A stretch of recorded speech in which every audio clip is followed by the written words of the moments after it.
Anyway, moving on, we've got The Guardian now with a stark reminder of the authoritarian madness of lockdown, Josh. Yeah, more than 28,000 convicted COVID rule breaches in England and Wales.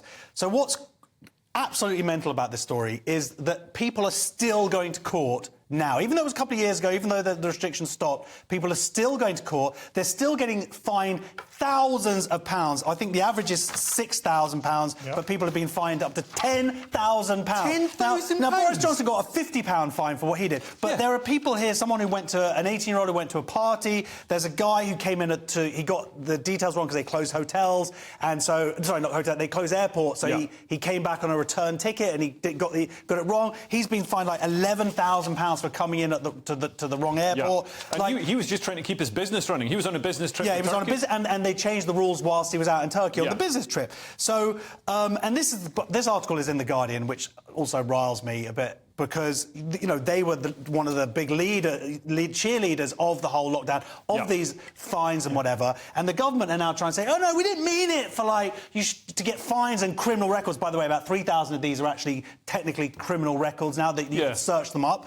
And they were like, no, you should have just got a little slap on the wrist, a little fine. But the problem is it went through the system and then it get automated. Some of these didn't get letters, they didn't pay their fine, they didn't know, and then they've been fast-tracked, so they've just been escalating every time from £50 to £1,000 to £2,000 and criminal records. It's mental that they're still doing this, and they're wasting all our money by continuing to convict people. Yeah, I mean, Paul, this is the worst thing. I mean, the government wasted so many tens of billions of pounds over lockdown pursuing, you know, ridiculous, the PPE contracts and all the rest of it. And now I mean, you'd think this would claw some of the money back, at the very least. If we're going to send people into penury for breaking these ridiculous rules, at least we'll get some money back. But we're not, because of the cost of prosecuting. I mean, they made these rules up to the extent that virtually nobody understood them anyway. Yeah. So they're convicting people of rules that were, first of all, made up, extremely confusing. It's no wonder people were confused by it.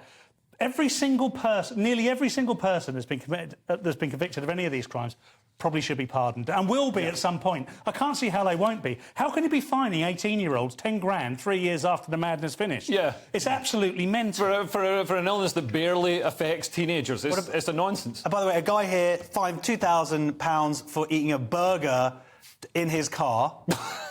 Dominic Cummings driving, and again, it's the hypocrisy here of the leaders of the country, the people who are writing the rules. Dominic Cummings with the people with their eye tests and Boris Johnson, the parties and stuff. That's what drives people so mad. Yeah. But it's even triply more unfair for these people who are being fined thousands of pounds. It's a nonsense.